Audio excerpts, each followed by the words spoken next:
शुभ सियासत। जी हाँ, शुभ सियासत में आज सबसे पहले बात होगी जीएनटी स्पेशल और जीएनटी एक्सक्लूसिव रिपोर्ट की, जो जुड़ी है नीतीश कुमार से। खबर कुछ ऐसी है कि उसे सुनकर आप चौंक पड़ेंगे। वैसे तो राजनीति में कुछ भी पहले से तय नहीं होता, लेकिन जो भी होता है उसके एक खास मायने होते हैं। अभी बिहार की राजनीति में कुछ ऐसी ही हलचल मची है। बताया जा रहा है कि नीतीश कुमार बिहार से मुक्ति की राह खोज रहे हैं।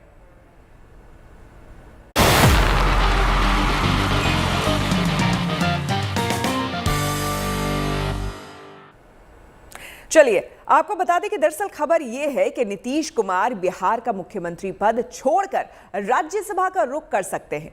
यह पूरा मामला अभी सूत्रों के हवाले से है। बताया यह भी जा रहा है कि नीतीश कुमार ने सोच समझकर बीजेपी से करीबी बढ़ाई है, ताकि सियासत के अपने अंतिम पड़ाव पर वो शांति से पहुंच जाए और कोई विवाद न खड़ा हो जाए। अगर ऐसा होता है तो इसका देश की राजनीति पर बहुत बड़ा असर होगा। नीतीश कुमार आगे क्या फैसला करते हैं, ये तो भविष्य के गर्त में छुपा है, लेकिन इतना जरूर है कि इस खबर ने सियासी पंडितों को चौंका कर रख दिया है।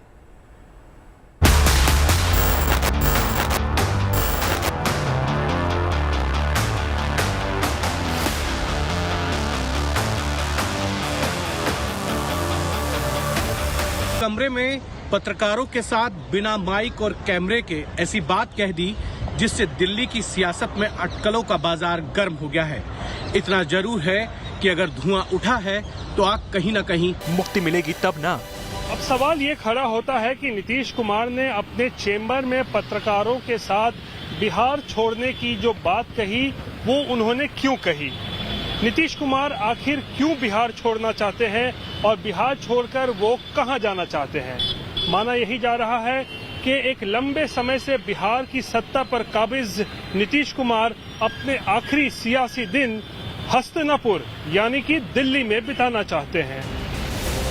इसकी वजह यह है कि नीतीश कुमार एक नहीं कई बार राज्यसभा जाने की इच्छा जता चुके हैं, लेकिन इसका मकसद एक रिकॉर्ड बनाना बताया जाता है। नीतीश कुमार पहली बार 1985 में विधायक बने, 1989 से लेकर 2004 तक सांसद रहे, केंद्र में मंत्री भी बन चुके हैं। उसके बाद बिहार के मुख्यमंत्री रहे। इस दौरान ये विधान परिषद के सदस्य भी रहे। ऐसे में अब केवल राज्यसभा ही ऐसी जगह बची है जहां नीतीश कुमार अभी तक नहीं पहुंच पाए हैं। विधानसभा में शराबबंदी कानून संशोधन अधिनियम 2022 पास हुआ। उसके बाद वो अपने कक्ष में बैठे हुए थे तो अपनी ख्वाहिश के बारे में उन्होंने बताया कि वो लोकसभा के सदस्य रह चुके हैं, विधानसभा के सदस्य रह चुके हैं, विधान परिषद के सदस्य रह चुके हैं, लेकिन राज्यसभा के सदस्य अब तक नहीं हुए। लिहाजा गाहे बगाहे नीतीश ने राज्यसभा में जाने के सुर उठते रहे, लेकिन अब बदले हालात में राज्यसभा में जाने का शौक मजबूरी में बदलता नजर आने लगा है। एक बार फिर से रुख करते हैं लखनऊ का। यूपी सीएम के शपथ ग्रहण में नीतीश कुमार ने जिस अंदाज में पीएम मोदी के सामने हाथ जोड़कर नमस्कार किया और पीएम ने जिस अंदाज में नीतीश कुमार के हाथ को पकड़ा, ये दोनों के सियासी रिश्तों को पहले से प्रगाढ़ होने का इशारा करता है। ऐसे में सूत्रों के हवाले से बताया जा रहा है कि नीतीश कुमार को बीजेपी उपराष्ट्रपति बना सकती है। इससे नीतीश का राज्यसभा जाने का सपना भी पूरा हो जाएगा, क्योंकि उपराष्ट्रपति स्वाभाविक तौर पर राज्यसभा के सभापति होते हैं। मौजूदा उपराष्ट्रपति वेंकैया नायडू का कार्यकाल जल्द खत्म होने वाला है। इधर पहले कुछ समय से नीतीश कुमार और बीजेपी में करीबी बढ़ती जा रही है। बताया जा रहा है कि बोचहां विधानसभा उपचुनाव में प्रचार के लिए नीतीश से विशेष निवेदन किया गया था। एक छोटी सी बात जो नीतीश कुमार के चेंबर से निकली अब पूरे देश की सियासी माहौल को गरमा रही है। एक पुरानी कहावत है, राजनीति में कुछ भी यूं ही नहीं होता। नीतीश को करीब से जानने वाले लोग ये जानते हैं कि वो कोई भी बात हल्के में नहीं करते हैं और बड़े ही नपे तुले शब्दों में अपनी बातों को रखते हैं।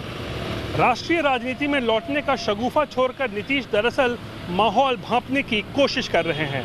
अब सवाल केवल टाइमिंग का है कि नीतीश अपने राजनीतिक भविष्य को लेकर कब फैसला करते हैं। सुजीत झा के साथ रोहित सिंह की report, Patna, good news today.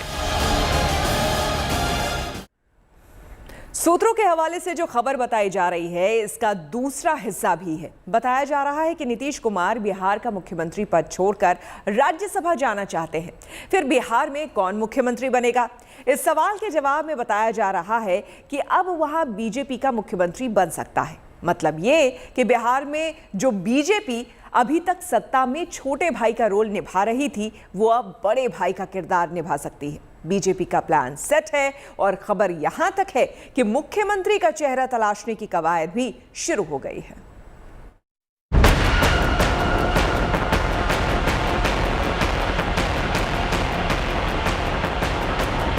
Nitish Kumar की राज्यसभा जाने की इच्छा सामने आते ही बिहार की सियासत में भूचाल आ गया। राज्यसभा जाने का कम, बिहार छोड़ने को लेकर असर ज्यादा है। पक्ष विपक्ष हर तरफ से एक से बढ़कर एक प्रतिक्रियाएं सामने आ रही हैं। जाना चाहिए, जाना चाहिए। कौन माना करेगा? कोई नहीं माना करेगा, सब कोई चाहेगा कि जाए। वो कह रहा है कि उपराष्ट्रपति बनेंगे, तो आपको लगता है कि अब उपराष्ट्रपति बनेंगे, प्रधानमंत्री बनेंगे तो और अच्छा। मैम अपराध बढ़ रहा है तो और अच्छा है ना। बात केवल नीतीश कुमार की नहीं। अगर नीतीश कुमार मुख्यमंत्री का पद छोड़ते हैं तो बिहार की राजनीति में एक बड़े बदलाव की पूरी संभावना है और ये संभावना ही इस हलचल के केंद्र में है। सूत्रों के हवाले से खबर यह है कि बिहार में अपना मुख्यमंत्री बनाने के लिए बीजेपी ने पूरी रणनीति बना ली है। रणनीति यह है कि नीतीश कुमार के बाद बीजेपी अपना मुख्यमंत्री बना सकती है। इस सूरत में जनता दल यूनाइटेड के 2 उप मुख्यमंत्री हो सकते हैं। बताया ये भी जा रहा है कि बीजेपी ने मुख्यमंत्री के लिए चेहरों की तलाश शुरू कर दी है। पार्टी में ओबीसी और दलित नेताओं में से किसी को सीएम बनाया जा सकता है। दरअसल बिहार में कानून व्यवस्था और शराबबंदी के मुद्दे को लेकर नीतीश कुमार का ग्राफ लगातार गिरता रहा है। बीजेपी ने इसी मौके का फायदा उठाकर नीतीश को राष्ट्रीय राजनीति में स्थापित करने और बिहार में अपना मुख्यमंत्री बनाने के ऑपरेशन के बारे में सोचा। अब तो बीजेपी के विधायक भी खुलकर बोलने लगे हैं। मनसा जाहिर किए हैं तो उनका मनसा पूरा होगा, वो जो चाहेंगे सो होगा। वो अगर मनसा जाहिर किए हैं तो हम लोग उनके उल के साथ हैं, इच्छा के साथ हैं। बिहार में क्या? बिहार में फिर नया हवा बहेगी, नया क्रांति आएगा। कौन बनेगा मुख्यमंत्री? अभी तो दिल्ली तय करेगा। आपकी पार्टी का बनेगा? निश्चित रूप से स्वाभाविक है, वो अगर राज्यसभा में चले जाएंगे तो भारतीय जनता पार्टी का ही कोई बनेगा। इस समय बिहार विधानसभा के आंकड़े भी बीजेपी का भरपूर साथ दे रहे हैं। 2020 के विधानसभा चुनाव के बाद सबसे बड़ी पार्टी आरजेडी थी, लेकिन वीआईपी के 3 विधायकों के बीजेपी में शामिल होने से 77 विधायकों के साथ बीजेपी सबसे बड़ी पार्टी बन चुकी है। खबर तो यह है कि कांग्रेस के कुछ विधायक भी बीजेपी ज्वाइन कर सकते हैं, लेकिन इस पूरे मामले में जेडीयू ने फिलहाल चुप्पी साधना ही बेहतर समझा। हर व्यक्ति का अलग अलग सोच है, अपने सोच के हिसाब से वो कहते हैं, लेकिन पूरा देश नहीं, पूरा दुनिया नीतीश कुमार के विजन को लोहा मानती है। क्या कहते हैं मैंने सुना नहीं है, लेकिन व्यक्तिगत राय अगर कोई देते हैं तो हमको कोई एतराज नहीं है, लेकिन पार्टी की जो राय है वो कोई व्यक्ति नहीं दे सकता है। पार्टी के जो अधिकृत पर्सन है वही पार्टी की राय देते हैं। नीतीश कुमार सियासत के बड़े पारखी माने जाते हैं। बात ऑफ द रिकॉर्ड हो या कैमरे पर, वे कुछ भी यूं ही नहीं कहते। वैसे भी राजनीति में इस यूं ही के लिए कभी कोई जगह नहीं रही, लेकिन विरोधी इसे शिगुफा बता रहे हैं। कल तक वो प्रधानमंत्री के मटेरियल माने जाते थे, अब पता नहीं उपराष्ट्रपति के लिए मटेरियल है कि नहीं है, ये हम नहीं जानते हैं। ये तो बीजेपी के लोग बताएंगे कि किसको बनाएंगे किसको नहीं बनाएंगे। ये तो सब पद के लिए मटेरियल हैं और खोदा पहाड़ और निकली चूड़ी, बिहार चल ही नहीं रहा है और चले हैं देश चलाने के लिए, ये सब बेकार की बात है। बिहार के मुख्यमंत्री नीतीश कुमार ने जब से राज्यसभा में जाने की तमन्ना जताई है, उसके बाद से बिहार की राजनीति में जबरदस्त हलचल है। लेकिन सियासत में टाइमिंग अहम होती है। अब नीतीश कुमार किस मौके पर अपने भविष्य की राजनीति को लेकर फैसला करते हैं, इसका इंतजार सबको है। Rohit Singh, Patna, good news today. वैसे राजनीति में कुछ भी यूं ही नहीं होता और नीतीश कुमार सियासत के जितने मंझे हुए खिलाड़ी माने जाते हैं, उसके मुताबिक नीतीश कभी भी किसी भी बात को यूं ही नहीं कहते। भले ही अभी ये जो खबर सूत्रों के हवाले से सामने आ रही है, भले ही इसे अभी अटकल का नाम दिया जा रहा है, लेकिन जिस तरह बिहार में इस खबर को लेकर हलचल है, इससे तो यही लगता है कि बिहार की राजनीति एक बड़े मोड़ के करीब खड़ी है।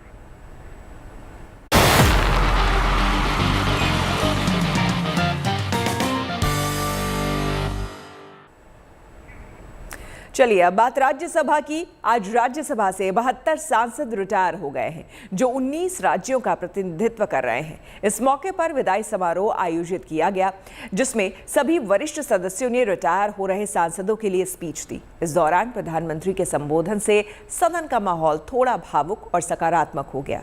आइए सुनते हैं कि विदाई के दौरान प्रधानमंत्री ने सदन में क्या कहा। आदरणीय सभापति जी, आपने वक्ताओं के लिए काफ़ी सीमाएं बांधी है। मेरी कोशिश रहेगी उन सीमाओं का पालन करते हुए अपनी भावनाओं को अभिव्यक्त करूं। वैसे हमारे यहाँ विदाई समारोह तो है ही है, जा रहे हैं साथी, लेकिन जैसे बंगाली में कहते हैं आमी आशी,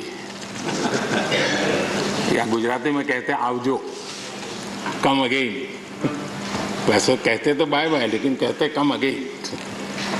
तो एक प्रकार से हम तो यही चाहेंगे, कम अगेन, ताकि जैसा सभापति जी ने कहा कि इतने इतने अनुभव जिनके साथ जुड़े हुए हैं, 5 टर्म 4 टर्म 3 टर्म, इतने समय से, यानी एक बहुत बड़ी मात्रा में अनुभव का संपुट हमारे इन सभी महानुभावों के पास है।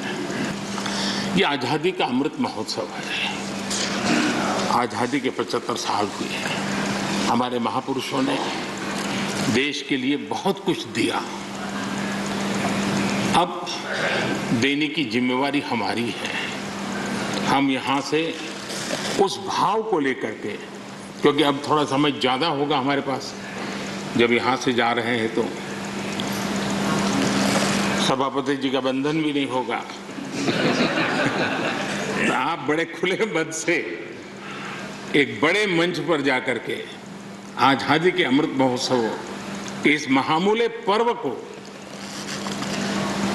माध्यम बना करके आने वाली पीढ़ियों को कैसे प्रेरित कर सकते हैं, उसमें अगर आपका योगदान रहेगा, मैं समझता हूं देश को बहुत बड़ी ताकत मिलेगी, बहुत बड़ा लाभ मिलेगा। और अब बात उत्तर प्रदेश की योगी सरकार की। उत्तर प्रदेश के सत्ता पर दोबारा काबिज होने के बाद मुख्यमंत्री योगी आदित्यनाथ और ज्यादा सख्त नजर आ रहे हैं। इस बार इनका ध्यान मंत्रियों की अपनी टीम पर विशेष तौर पर है। सरकार की तरफ से कई फैसले ऐसे हुए हैं जिनमें मंत्रियों के लिए साफ संदेश है, परफॉर्म करो और अनुशासन में रहो। पहले 100 दिन का एजेंडा, फिर निजी सचिवों के रखने पर लगाम। अब मंत्रियों को साफ कह दिया है कि वो सीएम को बताए बगैर यूपी से बाहर नहीं जा सकते। साथ ही फिजूल खर्च रोकने के लिए भी कड़े निर्देश दिए गए हैं।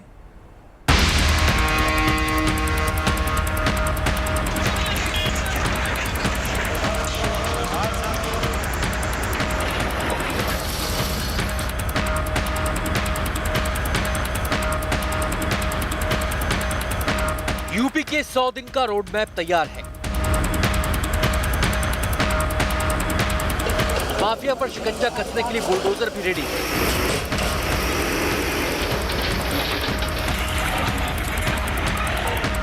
मंत्रियों पर लगाम कसने का ऐलान हो चुका है। वहीं फिजूल खर्ची रोकने के लिए यूपी सरकार की ओर से फरमान भी दिए जा रहे हैं। ये सारी कवायद उत्तर प्रदेश को उत्तम प्रदेश बनाने के लिए हो रही है और इस मिशन पर निकल पड़े हैं योगी आदित्यनाथ, जिनकी 2.0 सरकार फुल एक्शन में दिखाई दे रही है। मैं हृदय से स्वागत करता हूं योगी आदित्यनाथ जी और उनका पूरा मंत्रिमंडल।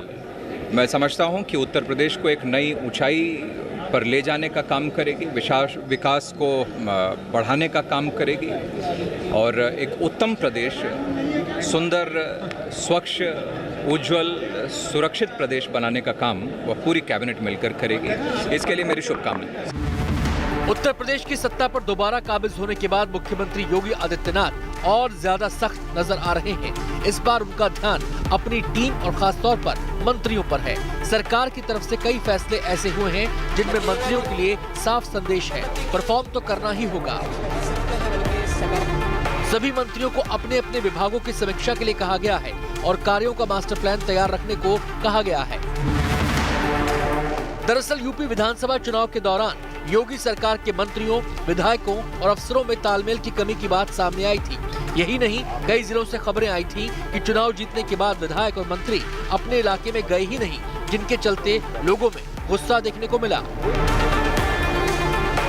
लिहाजा पिछली सरकार में सामने आई खामियों को दुरुस्त करने की कोशिशें शुरू हो गई हैं। चाहे वो अफसरों को पीछे कर विभागों की बागडोर सीधे मंत्रियों के हाथ में देना हो या फिर अफसरों की भूमिका सहायक के रूप में तय करनी हो, सीएम योगी धीरे धीरे अपनी टीम और सरकार का रोड मैप दुरुस्त करने में जुट गए हैं। नए फैसले के मुताबिक योगी मंत्रिमंडल का कोई भी मंत्री अगर यूपी से बाहर जा रहा है तो उसकी जानकारी उसे सीएम और पार्टी दोनों को देनी होगी। मंत्री को ये बताना होगा कि वो क्यों जा रहा है, दौरा सरकारी या पर्सनल कोई भी हो, जानकारी देना अनिवार्य है।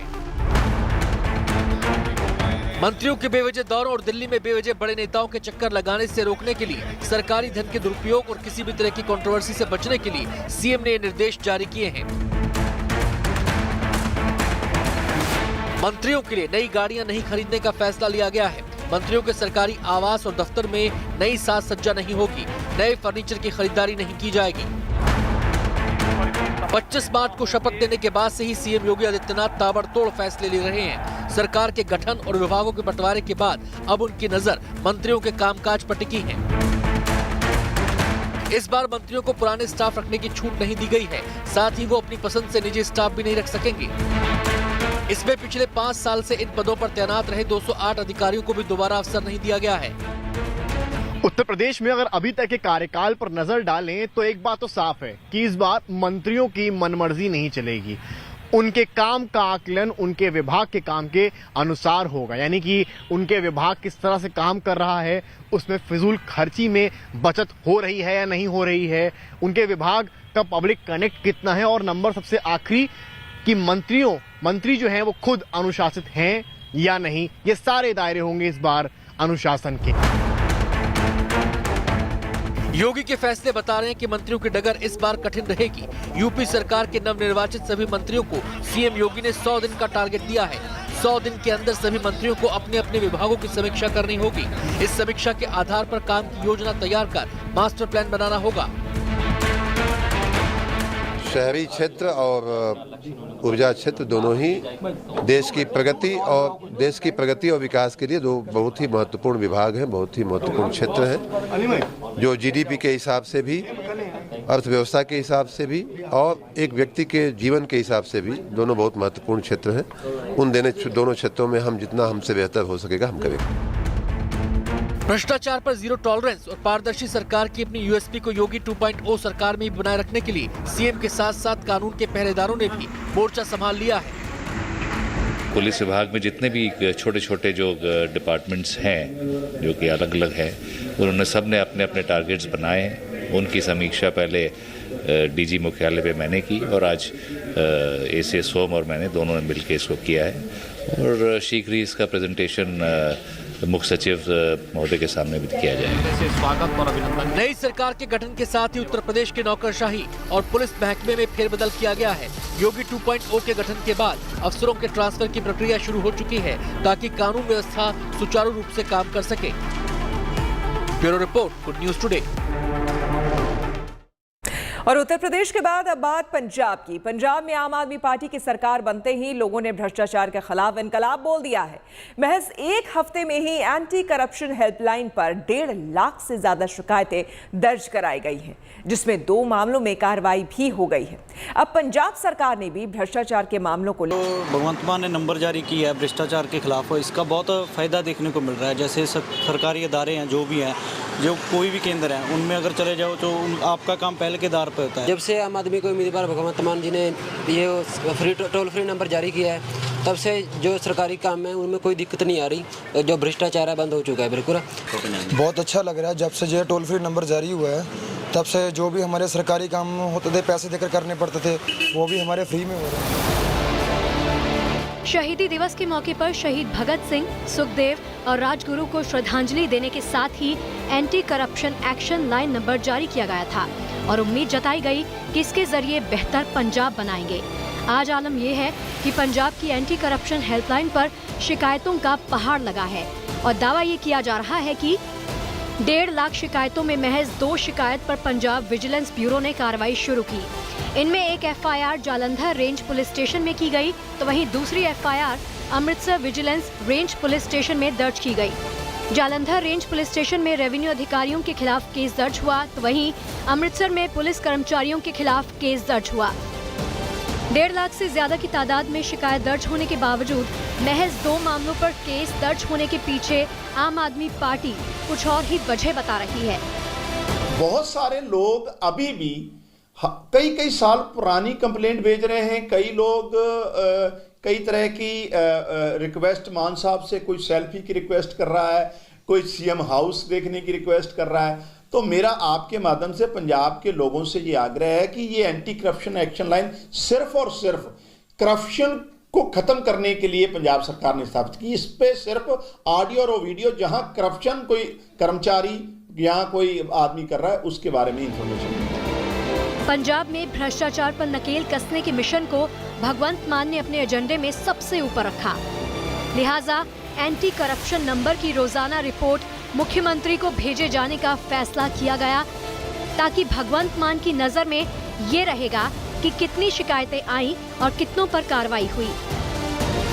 मोहाली में एंटी करप्शन हेल्पलाइन का हेडक्वार्टर बनाया गया है, तो वहीं दूसरे जिलों को 7 रेंज में बांटा गया। हर एक रेंज की जिम्मेदारी एसएसपी विजिलेंस को सौंपी गई है। करप्शन एक्ट में 7 साल की सजा और जुर्माने का प्रावधान रखा गया है।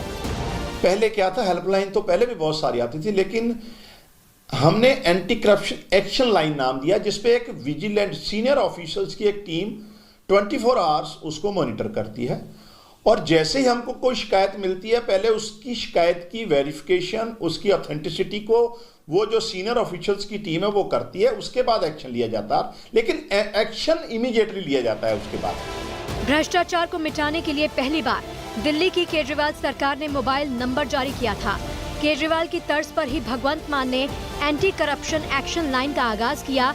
अब ये समझ लीजिए कि पंजाब की एंटी करप्शन एक्शन लाइन काम कैसे करती है। सबसे पहले रिश्वत मांगते हुए ऑडियो या वीडियो रिकॉर्ड करना होगा। उसे 95012002000 पर व्हाट्सएप करना होगा। एंटी करप्शन एक्शन लाइन के लिए स्पेशल टीम बनाई गई है, जो इस पर आने वाली शिकायतों पर नजर रखेगी। इन शिकायतों को तुरंत आगे कार्रवाई के लिए भेजा जाएगा। ऑडियो या वीडियो की सत्यता की जांच होगी। अगर शिकायत सही पाई जाती है तो कसूरवार के खिलाफ सीएम ऑफिस से ही कार्रवाई के आदेश दे दिए जाएंगे। पंजाब में भ्रष्टाचार बड़ा मुद्दा रहा है। माना जा रहा है कि पंजाब के लोगों ने भ्रष्टाचार खत्म करने के लिए केजरीवाल के दावे पर भरोसा करके ही पार्टी को विशाल जन समर्थन दिया। ऐसे में भगवंत मान पर लोगों की उम्मीदों पर खरा उतरने की चुनौती बहुत बड़ी है। चंडीगढ़ से ललित शर्मा के साथ bureau report, good news today.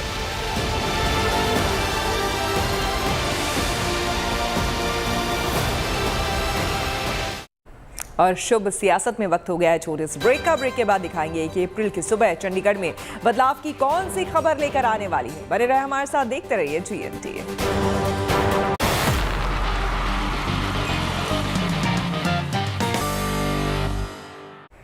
Petrol और डीजल के बढ़ते दामों और महंगाई के खिलाफ कांग्रेस का आज देश भर में प्रदर्शन हुआ, जिसमें केंद्र सरकार की नीतियों के खिलाफ मोर्चा निकाला गया और बढ़ती महंगाई के लिए सरकार के खिलाफ नारेबाजी की गई। दिल्ली में महिला कांग्रेस कार्यकर्ताओं ने विजय चौक पर प्रदर्शन करते हुए संसद की तरफ बढ़ने की कोशिश की, तो पुलिस ने उन्हें रोक दिया। झड़प बढ़ता देख सभी प्रदर्शनकारियों को गिरफ्तार कर लिया गया। इटावा में कुछ अलग ही नजारा देखने को मिला, जहां पेट्रोल पंप पर तेल भराने पहुंची गाड़ियों का माला पहनाकर स्वागत किया गया। वहीं रांची में कांग्रेस के लोगों ने ढोल, नगाड़े और थाली बजाकर महंगाई के खिलाफ प्रदर्शन किया। ऐसे ही देश के कई शहरों में महंगाई के मुद्दे पर केंद्र सरकार के खिलाफ मोर्चा निकाला गया। कल 1 अप्रैल है और कल का दिन चंडीगढ़ के सरकारी कर्मचारियों के लिए खास तोहफा लेकर आएगा। एक ऐसा तोहफा जिसका चंडीगढ़ से सरकारी कर्मचारियों को लंबे समय से इंतजार था। चंडीगढ़ में 1 अप्रैल से केंद्र का सर्विस रूल लागू हो जाएगा, यानी कि चंडीगढ़ में काम कर रहे पंजाब और हरियाणा के कर्मचारी अब केंद्र के कोटे के हो जाएंगे। हालांकि इस मुद्दे को लेकर सियासत भी गर्मा गई है। चंडीगढ़ में सरकारी कर्मचारियों को बड़ा फायदा होने वाला है। केंद्र ने चंडीगढ़ में केंद्रीय सिविल सेवा नियमों का नोटिफिकेशन जारी कर दिया है, जिससे सरकारी मुलाजिमों की बल्ले बल्ले होने वाली है। दरअसल केंद्र शासित प्रदेश चंडीगढ़ के सरकारी कर्मचारियों को अब केंद्र सरकार के कर्मचारियों के बराबर वेतन और दूसरे फायदे मिलेंगे। इससे जुड़े प्रस्ताव को केंद्रीय गृह मंत्रालय ने मंजूरी दे दी है। 1 अप्रैल से लागू होने वाले चंडीगढ़ केंद्र शासित प्रदेश कर्मचारी सेवा शर्तें नियम 2022 के मुताबिक चंडीगढ़ प्रशासन के A, B और C श्रेणी के कर्मचारियों का वेतनमान केंद्र सरकार के कर्मचारियों के बराबर होगा। चंडीगढ़ के कर्मचारियों के रिटायरमेंट की उम्र 58 से बढ़कर 60 साल हो जाएगी। महिला कर्मचारियों का मातृत्व अवकाश भी 1 साल से बढ़कर 2 साल हो जाएगा। वहीं हिंदी भाषियों को चंडीगढ़ में नौकरी के ज्यादा मौके मिलेंगे। नए नियम के लागू होते ही चंडीगढ़ में सरकारी कर्मचारियों को पहला तोहफा भी मिल जाएगा। ये तोहफा होगा महंगाई भत्ता, जिसे केंद्र सरकार ने केंद्रीय कर्मचारियों के लिए 3% बढ़ा दिया है। सेंट्रल सिविल सर्विसेज रूल्स के बारे में केंद्रीय गृह मंत्री अमित शाह के ऐलान के 2 दिन बाद गृह मंत्रालय ने इससे जुड़े नियम जारी कर दिए। पंजाब और हरियाणा की संयुक्त राजधानी है चंडीगढ़, जहां 60% कर्मचारी पंजाब से हैं और 40% हरियाणा से हैं। सेंट्रल सिविल सर्विसेज रूल्स को लेकर पंजाब की सत्ताधारी आम आदमी पार्टी ने सड़क से संसद तक संघर्ष की बात कही है। आम आदमी पार्टी के विरोध को कांग्रेस और अकाली दल का भी साथ मिला है। विरोध कर रही सभी पार्टियां केंद्र के इस फैसले को पंजाब के अधिकारों पर हमला बता रही है। ਹੁਣ ਸੈਂਟਰ ਜਿਹੜਾ ਆ ਜਿਹਦੀ ਮਨਸੂਬੇ ਬੜੇ ਖਤਰਨਾਕ ਹੈ, ਪਿਛਲੇ ਕਈ ਸਾਲਾਂ ਤੋਂ ਪ੍ਰਯਾਸ ਕਰ ਰਿਹਾ। ਇਵਨ ਕਾਂਗਰਸ ਦੇ ਟਾਈਮ ਵੀ ਇਹ ਹੋਇਆ। ਇਹ ਬੀਜੇਪੀ ਕੋਈ ਨਵੀਂ ਗੱਲ ਨਹੀਂ ਕਰ ਰਹੀ। ਕਾਂਗਰਸ ਵੀ ਪੰਜਾਬ ਤੋਂ ਇਹਦਾ ਜਿਹੜਾ ਕਲੇਮ ਹੈ ਖਤਮ ਕਰਨਾ ਚਾਹੁੰਦੀ ਸੀ। ਹਾਂ, ਮੋਦੀ ਸਰਕਾਰ ਨੇ ਆ ਕੇ ਇੱਥੇ ਬਹੁਤ ਤਿੱਖੇ ਹਮਲੇ ਕੀਤੇ ਆ ਔਰ ਉਹਦਾ ਜਿਹੜਾ ਪੰਜਾਬ ਦਾ ਬਣਦਾ ਅਧਿਕਾਰ ਉਸ ਤੋਂ ਉਹਨੂੰ ਬਾਹਰ ਕਰ ਰਹੀ, ਜਿਹਦੀ ਕਿ ਆਮ ਆਦਮੀ ਪਾਰਟੀ ਪਹਿਲੇ ਦਿਨ ਤੋਂ ਹੀ ਵਿਰੋਧ ਕਰ ਰਹੀ ਹੈ। वहीं विरोधियों के हमले पर बीजेपी का कहना है कि चंडीगढ़ के सरकारी कर्मचारियों की मांग आज से नहीं थी, बल्कि ये कांग्रेस के समय की मांग है। कर्मचारियों की मांग और उनके हितों को ध्यान में रखकर केंद्र ने ये फैसला लिया है। तो उन्होंने महज अनाउंसमेंट की है। अगर आपको समस्या थी तो पहले क्यों नहीं बोले? आज से 1 साल पहले क्यों नहीं बोले? 6 साल पहले क्यों नहीं बोले? 8 साल पहले क्यों नहीं बोले? बीच में चंडीगढ़ के जो हमारे एम्प्लॉयज़ उनकी मांग आई थी कि भी जो पंजाब के पे स्केल्स केंद्र से ज़्यादा है, हमें वो दे दो। तो हमने कहा ले लो। तो केंद्र सरकार ने दे दिए। तब केंद्र में कांग्रेस की सरकार थी और अब जब पंजाब जो है वो तो अपने पे स्केल्स बढ़ा नहीं रहा, वो तो पहले 3 साल तनख्वाह भी बहुत कम दे रहा है। तो ऐसी परिस्थिति में एम्प्लॉयज़ की मांग थी कि हमें सेंट्रल पे स्केल्स ही मिलने चाहिए। उनकी मांग ली तो गलत क्या किया? चंडीगढ़ में केंद्रीय सिविल सेवा नियमों को लेकर बीजेपी और आम आदमी पार्टी आमने सामने है। कोई कर्मचारियों के हक की बात कर रहा है तो कोई पंजाब के हक। इस बीच चंडीगढ़ में 1 अप्रैल से एक बड़े बदलाव की तैयारी पूरी हो गई है। चंडीगढ़ से मनजीत सहगल के साथ bureau report, good news today. हम रुकेंगे एक और छोटे से ब्रेक के लिए। ब्रेक के बाद देखिए रूस यूक्रेन जंग की 25 तस्वीरें।